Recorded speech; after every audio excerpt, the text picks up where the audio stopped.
ඒ නිසා සමානාත්මකමක් ඇති වේ. සියලු දෙනාම එකයි. ජාතිය ගීයෙන් කියවනවා. එකමවකුගේ දරු කැල බැවිනා. ඒ ගීයෙන් සීමා වුණා. පන්සලක් හදන්න බෑ මුස්ලිම් ජාතිකයෝ ඉන්න ප්‍රදේශේ. බහුතර ඉන්න ජාතියේ ඉන්න ප්‍රදේශේ පොඩි පල්ලියක් දේවස්ථානයක් හදන්න බෑ. ඇන ගන්නවා කොටා ගන්නවා. එහෙනම් ධර්මයම කිව්වේ පංචශීලයේ මතක් කරන සෑම අවස්ථාවකම නායක හාමුදුරුවෝ ප්‍රකාශ කළා වගේ සුරා මේරය මජ්ජපම දට්ඨාන වේරමණී සික්ඛාපදං සමාදියාමි කියන්නට පෙර අපි මොකද්ද කිව්වේ? බුද්ධං සරණං ගච්ඡාමි.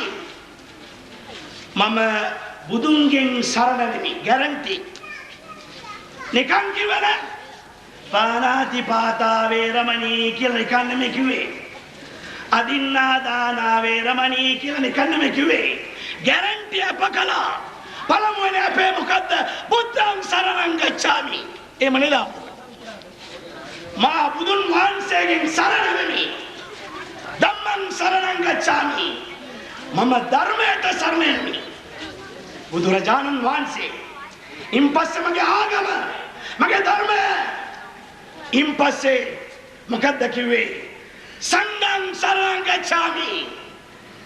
මෙවැනි ආගමික දේශකයෝ අපට මඟ පෙන්වන්නු ඒ අයවත් අප කරමි.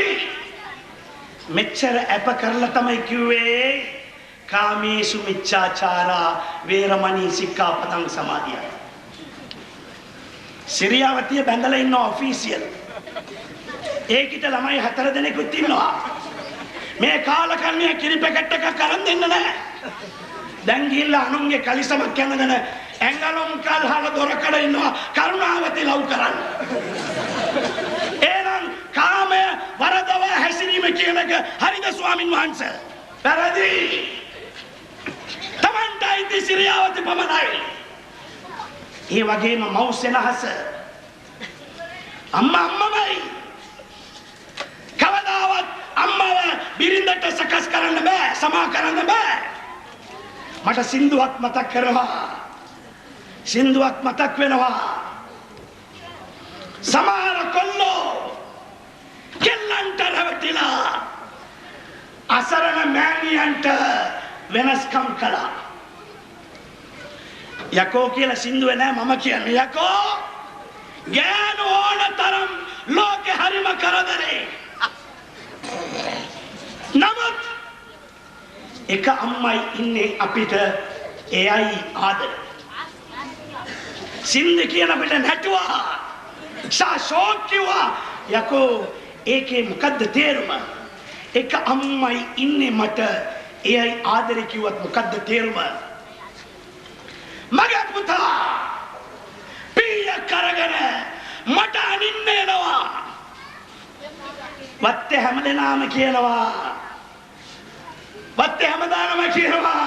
සිරියවත්යක්කේ අන්න අර කාලකන්‍යා කුඩුකාරයා ඔයගලගේ පුතා පීයක් අරගෙන අනින්න එනවා කියලා.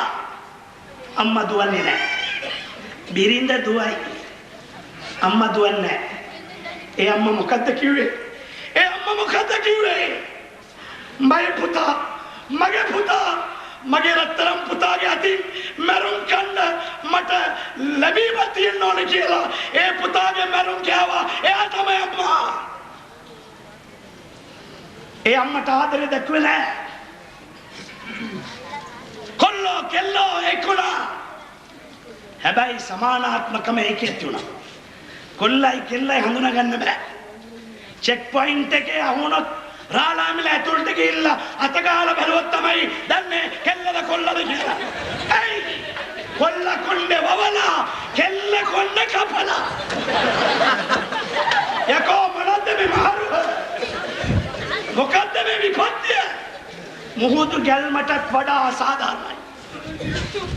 එතකොට ස්වාමීන් වහන්සේ වැරද්දක් තිබුණා කියලා දෙන්න අපේ ආගමේ කාන්තාව තමන්ගේ ඒ කාන්තා නඩය නිසියාකාර පිළිපැදිය යුතු බව ඉස්ලාම් ධර්මයේ කියලා තියෙනවා. බුදුරජාණන් වහන්සේ මෙච්චරක් දේශනා කරනවා නම් ඒක අතහරින්න නැති බව මම පිළිගන්නවා.